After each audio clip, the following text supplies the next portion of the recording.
ये देश तो कभी हिंदू राष्ट्र था ही नहीं। हमारा भारत राष्ट्र एक संप्रभु राष्ट्र है। तो वो कौन से देशद्रोही ताकतें हैं जो भारत को हिंदू राष्ट्र बनाने का पाप करने की बात करते हैं? अपने विवादित बयानों और बदजुबानी के लिए अक्सर चर्चाओं में रहने वाले सपा नेता स्वामी प्रसाद मौर्य ने हिंदू धर्म और हिंदू राष्ट्र को लेकर एक बार फिर विवादित टिप्पणी कर दी है।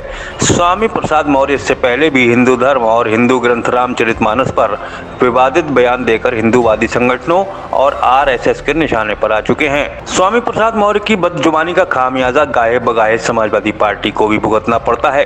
अपने बयानों से चुनावी साल में सपा के लिए मुश्किलें खड़ी कर रहे स्वामी प्रसाद मौर्य के उल जलूल बयानों से पार्टी नेता भी कई बार ऐसा असहज हो चुके हैं। खुद सपा मुखिया अखिलेश यादव ने भी स्वामी के बयानों को उनकी निजी राय बताकर उनसे पल्ला झाड़ लिया था। यही नहीं, समाजवादी पार्टी के वरिष्ठ नेता भी स्वामी प्रसाद को बड़बोली जुबान के लिए नसीहत दे चुके हैं। बावजूद इसके मौर्य के तेवरों में कोई कमी देखने को नहीं मिल रही है। इससे पहले स्वामी के रामचरितमानस की एक चौपाई को लेकर दिए गए विवादित बयान के चलते समाजवादी पार्टी को भी आलोचनाओं का शिकार होना पड़ा था। अब एक सार्वजनिक कार्यक्रम में स्वामी प्रसाद मौर्य ने धर्म और राष्ट्र की परिभाषा समझाते हुए फिर लाइन से हटकर बातें कह डाली हैं, जिन्हें लेकर एक बार फिर स्वामी मुश्किलों में घिरते दिखाई दे रहे हैं। स्वामी प्रसाद मौर्य ने अब कहा कि भारत कभी हिंदू राष्ट्र था ही नहीं, इसलिए हिंदू राष्ट्र की बात करना बेईमानी है। उन्होंने ब्राह्मणों पर भी निशाना साधते हुए कई आपत्तिजनक बातें कही हैं। मौर्य ने कहा कि शूद्र को गुलामी करनी ही पड़ती है, चाहे वह मजबूरी में करे या फिर छद्म दाम लेकर करे। मौर्य के इस बयान को लेकर अब सोशल मीडिया पर तीखी बहस छिड़ गई है।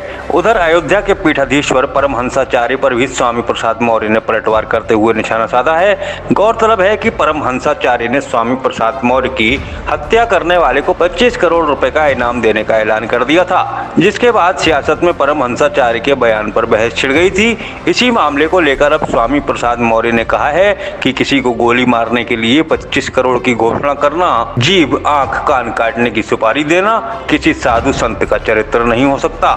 मौर्य ने कहा कि ये कुख्यात आपराधिक चरित्र के लोग हैं जो साधु संत के भेष में खुद को छिपाए हैं। अपने आप को पीठाधीश्वर कहने वाले लोग अपने असली चेहरे जनता के बीच ला रहे हैं। साधु संत और धर्माचार्यों के भेष में ये नरपिशाच हैं, आतंकवादी हैं और अपराधी हैं, जिनका आपराधिक चरित्र एक एक कर जग जाहिर हो रहा है। ये धर्माचार्य का गुण नहीं है। स्वामी प्रसाद मौर्य ने आगे कहा कि इस प्रकार के बोल बोलने वालों के खिलाफ पुलिस गूंगी बहरी और अंधी बनकर तमाशा देख रही है। ये जंगल राज है। क्योंकि उत्तर प्रदेश में बाबा की सरकार है तो बाबाओं की बल्ले बल्ले है, इसीलिए बाबाओं के भेष में आपराधिक चरित्र के बाबाओं का हौसला बढ़ा है। वह जानते हैं कि योगीराज में उनका कोई बाल भी बांका नहीं कर सकता है। मौर्य ने कहा कि यही कारण है कि मुझे गोली मारने वाले को 25 करोड़ की सुपारी का फरमान दिया गया है। साधु संतों को ऐसे बाबाओं को अपने अखाड़े से बाहर कर देना चाहिए। भारतीय संविधान ही आज हमारा सबसे बड़ा धर्म ग्रंथ है। भारतीय संविधान ही हमारा सबसे बड़ा धर्म ग्रंथ है। यही भारतीय संविधान 124 करोड़ लोगों के मान सम्मान की रक्षा करने की गारंटी देता है। यही भारतीय संविधान सभी धर्मों को समान रूप से आगे बढ़ने और अपने सोच के मुताबिक अपने धर्म का पालन करने का भी हिदायत देता है। लेकिन धर्म समाज के निर्माण के लिए होता है। धर्म मानव और मानवता के कल्याण के लिए होता है। धर्म राष्ट्र के और राष्ट्रवासियों के कल्याण के लिए होता है। धर्म देश के बंटवारे की बात नहीं करता है। धर्म इंसान को जानवर से मतलब जिंदगी जीने के लिए मजबूर नहीं कर सकता है।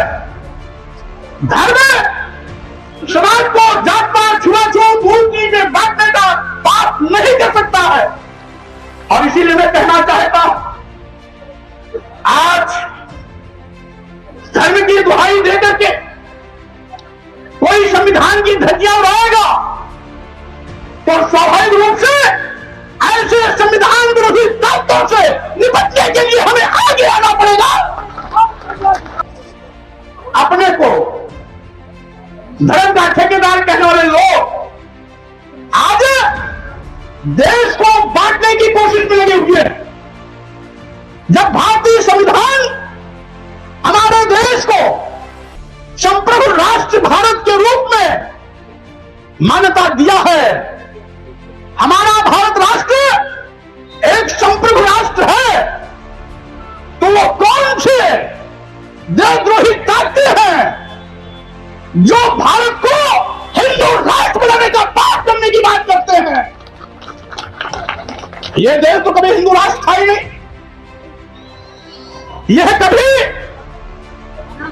वैदिक युग था, कभी जैन धर्म था, कई हजार साल तक बौद्ध धर्म भी था, और उसके बाद ब्राह्मण धर्म भी था, लेकिन हिंदू धर्म तो कभी था ही नहीं। जब हिंदू धर्म कभी नहीं था तो हिंदू राष्ट्र कैसे हो सकता? और जब भारत राष्ट्र बन गया